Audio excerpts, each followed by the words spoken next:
Halo teman-teman, selamat datang kembali di kanal Boruto 2 Blue Vortex Fan Theory. Dalam video ini admin akan membuat sebuah alur cerita dari Boruto yang bersumberkan dari beberapa teori dan spekulasi, kemudian admin rangkum menjadi alur cerita, agar kalian lebih menikmati videonya. Jadi, kalau begitu langsung saja kita ke videonya, tapi sebelum itu tonton dahulu video kita sebelumnya yang ini, dan jangan lupa juga untuk like, subscribe, dan share, serta bantu kami menuju 5.000 subscriber. Jika sudah, ayo kita lanjutkan alur cerita teori Boruto 2 Blue Vortex ini.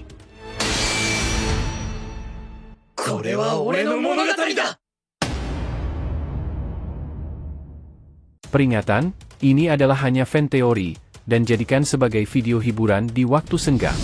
Boruto episode 296 bagian ke-30, Serangan Fajar. Boruto, Sarada, dan Mitsuki tengah menghadapi situasi yang menarik di dalam bekas markas Kara. Mereka menemukan sebuah kotak tersegel yang dikelilingi dengan jebakan yang canggih sebagai bentuk perlindungan.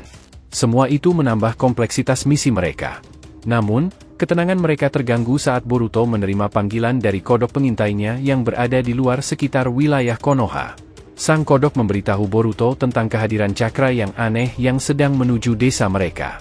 Tanpa ragu, Boruto segera memutuskan untuk kembali ke Konoha, membuka portal dimensi dengan cepat. Sarada dan Mitsuki, terkejut dengan reaksi mendadak Boruto, bertanya-tanya apa yang terjadi. Boruto dengan serius menjelaskan situasi yang sedang terjadi, bahwa Konoha mungkin dalam masalah. Dengan sikap tanggap, ketiganya segera meninggalkan bekas markas Kara dan menuju kembali ke desa mereka. Sebelum berangkat, Boruto dengan cermat meninggalkan tanda di sekitar lokasi bekas markas Kara, memastikan bahwa mereka dapat kembali dengan mudah jika dibutuhkan. Kini, perjalanan mereka kembali ke Konoha diwarnai dengan kekhawatiran akan apa yang mungkin mereka temui di desa mereka. Sementara sedang dalam pencarian tubuh asli Jubi, Kawaki tiba-tiba merasakan gelisah yang tak terduga mengenai nasib desa. Dalam keheningan pikirannya, perasaannya yang tidak enak semakin memperkuat praduga akan adanya ancaman yang mengintai Konoha. Kawaki dengan cepat mengaitkan kegelisahannya dengan kemungkinan kembalinya Shinju atau bahkan kehadiran Boruto Otsutsuki, menyelami kekuatan dan ancaman yang pernah dialami desa tersebut. Dalam kegalauan batin, ia tak bisa menyembunyikan kekesalannya pada Boruto, yang potensial menjadi pemicu masalah bagi Konoha. Penuh pertimbangan, Kawaki memilih untuk menunda misinya sejenak, mengutamakan keamanan desa yang mungkin terancam. Dia membuka portal dimensi untuk langsung kembali ke Konoha, bersiap memastikan bahwa tidak ada ancaman yang mengancam keselamatan desa dan orang-orang di dalamnya. Kawaki tidak bisa menyingkirkan rasa kekhawatirannya akan nasib Naruto, terutama dengan kemungkinan ancaman dari Shinju dan Boruto Otsutsuki yang mungkin terkait. Pikirannya terus dipenuhi dengan pertanyaan tentang apa yang sedang terjadi di Konoha saat ini. Saat ia memasuki desa, ketergesaan untuk mengetahui keadaan aktual membuatnya bergerak cepat, siap menghadapi apapun yang mungkin terjadi. Kawaki bergegas menuju Eida, dan ternyata di sana juga ada Daemon dan Delta. Kawaki berkata, "Kau melihat sesuatu, Eida?" Eida menjawabnya, "Ya, itu adalah Boruto." Kawaki dengan geramnya kemudian berkata kembali, "Hei, apa yang kau lakukan? Cepat lacak dia dan ikuti pergerakan Boruto." Sialan, kalau begini terus Boruto akan melarikan diri kembali. Eida menggunakan mata Senrigannya dan berkata, "Tunggu sebentar." Delta langsung menanggapi kata-kata Kawaki, "Sialan, apa-apaan itu? Sifat agresif macam apa itu yang kamu tunjukkan pada Eida?"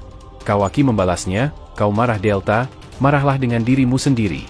Daemon hanya terdiam menyaksikan perdebatan antara Kawaki dan Delta yang sepertinya semakin memanas. Eida akhirnya menemukan Boruto dan berkata, "Aku menemukannya, dia ada di sana."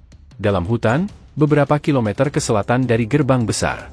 Kawaki langsung bergegas sambil mengatakan, "Aku tidak akan membiarkan dia kabur, ayo Delta." Kawaki langsung terbang menjauh, sementara Delta berkata, "Menyebalkan, jadi selama aku pergi Eida, aku akan memberinya ketenangan untuk berpikir, agar tidak berperilaku seperti itu lagi padamu." Kawaki dan Delta terbang menjauh, Delta berkata, "Ketika dia lelah dengan MU, aku akan membunuhmu secepatnya." Kawaki terdiam dan kemudian berkata, "Setelah semuanya ini selesai, apa yang akan aku lakukan? Aku akan menghilang tanpa harus kau beritahu." Boruto, Sarada, dan Mitsuki telah kembali ke desa, mereka memutuskan untuk langsung berpencar. Boruto langsung berpindah tempat dan melakukan pembicaraan dengan Shikamaru.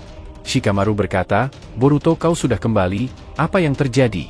Boruto langsung menjawabnya, perasaanku tidak enak mengenai kondisi desa, seperti akan terjadi sesuatu. Namun, sekarang apa yang sedang paman lakukan?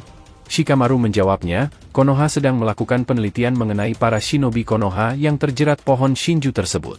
Boruto berkata, mereka akan menjadi Shinju, mereka tidak hanya bangkit menjadi entitas lain, tetapi juga memiliki pikirannya sendiri, tetapi proses untuk menjadi pohon Shinju juga baru saja dimulai. Shikamaru berkata, yang benar saja, pohon Shinju akan menyerap semua kehidupan dari planet kan? Apakah ini artinya planet ini sudah akan berakhir?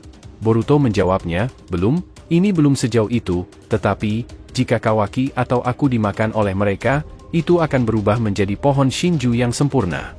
Itu akan menghasilkan buah cakra, dan di saat itulah planet ini berakhir. Shikamaru melanjutkan, ngomong-ngomong soal pohon Shinju, Moegi dari tim 10 juga digigit oleh salah satu Sumeaka dan berubah menjadi pohon Shinju mini. Fenomena yang sama juga terjadi dengan yang lainnya, baik pria maupun wanita, apa yang sebenarnya terjadi? Boruto terdiam mendengarkan tersebut dan berkata, itu membuatnya memakai cakra mereka, itulah bagaimana mereka bisa hidup. Namun, apa tujuan asli dari mereka masih tanda tanya. Shikamaru berkata, Boruto, kamu, seberapa banyak yang kamu tahu? Tiba-tiba di tengah percakapan mereka, Tuan Hokage ke-8 ada pesan dari Kawaki, apakah aku harus menghubungkan denganmu? Shikamaru menjawabnya, tunggu sebentar, Ino, apakah ini komunikasi dari divisi sensor lainnya? Apakah kau khawatir jika seseorang ada yang menguping percakapan kita? Ino menjawabnya, tiap link komunikasi itu mandiri dan terpisah, jangan khawatir, dalam situasi ini hanya kalian yang bisa mendengar satu sama lain. Shikamaru langsung berkata, maaf, unit sensor, hubungkan aku dengannya. Sambungan komunikasi langsung terhubung dengan Kawaki dan Shikamaru berkata, Kawaki ini Shikamaru, ada apa? Kawaki berkata, Eida sudah melacak lokasi Boruto, tidak jauh dari selatan desa, sekarang aku sedang dalam perjalanan ke sana. Shikamaru menjawabnya, hutan itu berada di area selatan kan? Apa Boruto berada di suatu tempat? Kawaki menjawabnya, itu bukan masalah bagiku, Delta akan melakukan serangan dadakan dari atas. Dan kemudian aku akan melakukan serangan diam-diam dari belakang.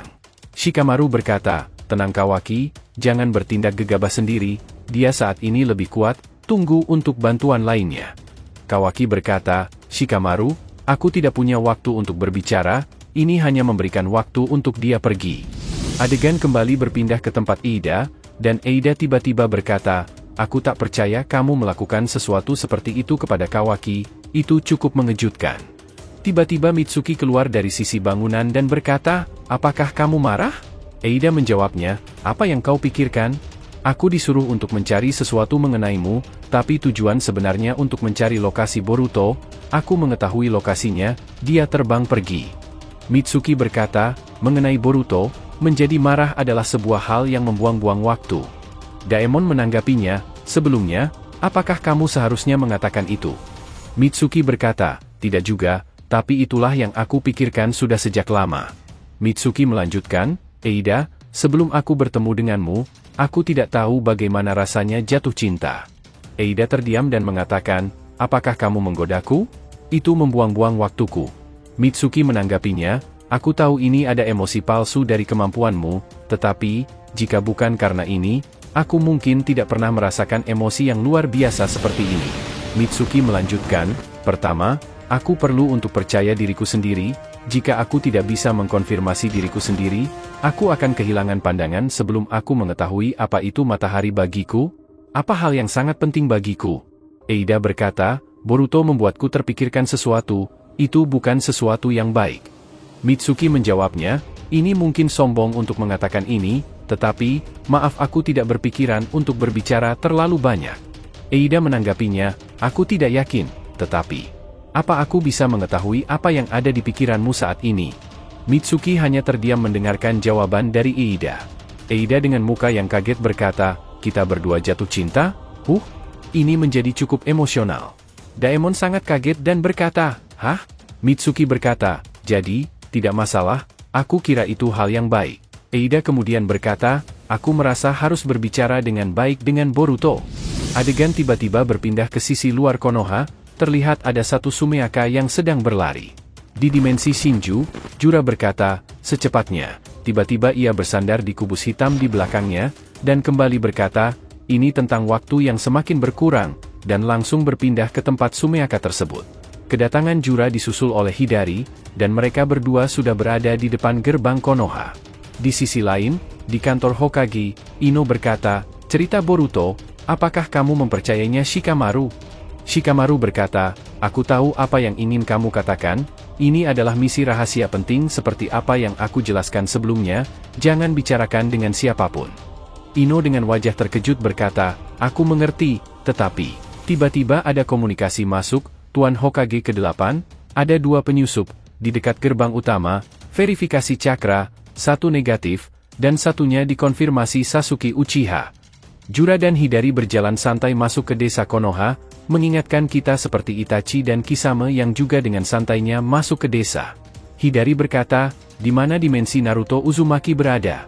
Jura berkata, aku tidak tahu di mana dia berada, bagaimanapun aku akan melakukan suatu hal. Tiba-tiba mereka dicegat oleh shinobi penjaga desa, tapi dengan mudahnya Jura menghabisi mereka dengan teknik Mokuton. Terima kasih telah menonton video alur cerita teori Boruto episode 296 bagian ke-30, Serangan Fajar. Jangan lupa untuk like, subscribe, dan share, semoga membuat kanal YouTube Boruto to Blue Vortex Fan Theory semakin berkembang. Jika sudah terima kasih, dan sampai bertemu di video alur cerita teori berikutnya.